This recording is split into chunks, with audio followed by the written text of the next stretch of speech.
गपशप एपिसोड 2 में आप सभी का स्वागत है। आज मैं आपसे बात करने वाली हूँ किताबों के बारे में। अब तो किताबें गुम होती जा रही हैं, पर हमारा दौर था जब हमारे लिए मनोरंजन, दोस्ती, अकेलापन, हर चीज़ का जवाब किताबें ही थी। मुझे याद है कि हम किस तरह छुप छुप कर किताबें पढ़ते थे। किताबों का नशा सबसे बढ़िया नशा होता है। आजकल मोबाइल ने किताबों की जगह ले ली है। मैंने भी कोशिश की कि किताबें छोड़कर मोबाइल से काम चला लूं, पर मुझसे रहा नहीं गया। किताबों की खुशबू, उफ क्या कहने। अभी अभी एक किताब पढ़ी मैंने, आज़ादी मेरा ब्रांड, अनुराधा बेनीवाल लिखित। हरियाणवी लड़की का यूरोप घूमने निकल जाना, वो भी अकेले। एक लड़की का भारत घूमना छोड़ो, यूरोप जाना अकेले सोचकर ही रोंगटे खड़े हो जाते हैं। हमारे समाज में आज भी अकेली लड़की दायरों में बंदी है।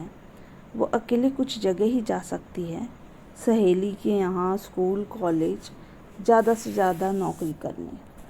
मूवी देखने भी अगर वो अकेली जाती है तो सब ऐसे देखते हैं जैसे उसने कोई पाप कर दिया हो। मुझे इस किताब में यही बात अच्छी लगी कि लेखिका ने दिल खोलकर सीधी बात कही है। किताब में लिखी कुछ पंक्तियाँ मैं यहाँ पेश करने जा रही हूँ। एक जगह लिखा है, अच्छी लड़कियाँ एसेक्सुअल होती हैं।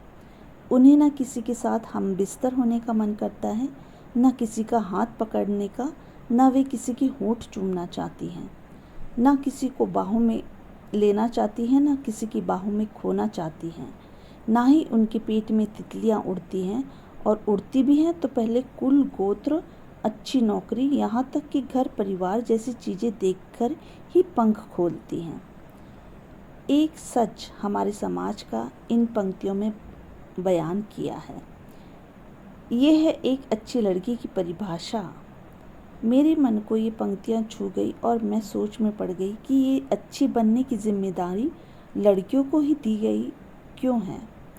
क्या सच में उनकी खुद की कोई इच्छा, भावनाएं नहीं होती हैं?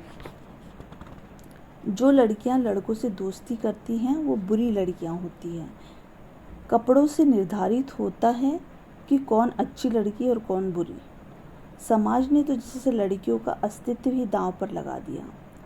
स्वतंत्रता की तरफ अगर कोई लड़की दौड़ लगाना चाहती है तो सबसे पहले समाज के तथाकथित विशेषणों से होकर उसको गुजरना पड़ता है।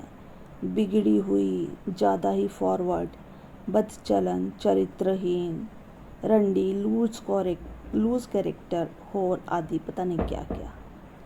मुझे तो समझ में नहीं आता कि एक स्त्री को देह तक ही सीमित कर दिया जाता है और वो देह से अलग व्यक्तित्व होती ही नहीं है।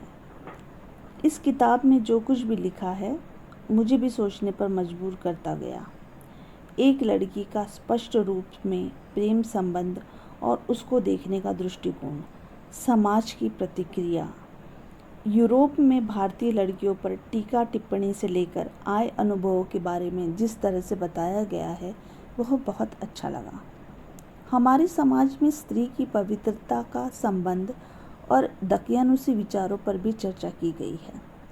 आज़ादी की सही परिभाषा इस किताब में मुझे पढ़ने को मिली। स्त्री की आज़ादी को आज भी हमारा समाज पुरुष से जोड़ देता है, बल्कि ऐसा नहीं है।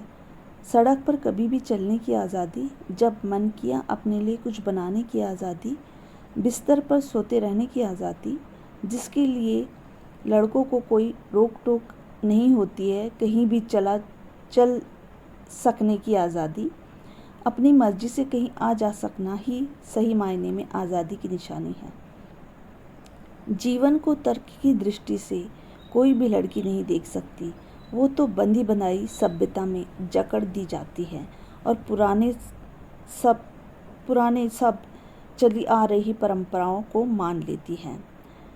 किताब में गुम होकर मैं ये सोचने लगी कि कैसा लगता होगा बेफिक्र होकर कहीं भी घूमने निकल पड़ना। आजकल की स्त्रियों को तो अपने पसंदीदा काम करने की भी स्वतंत्रता नहीं है, और अगर उनकी शादी हो जाए तो क्या कहना।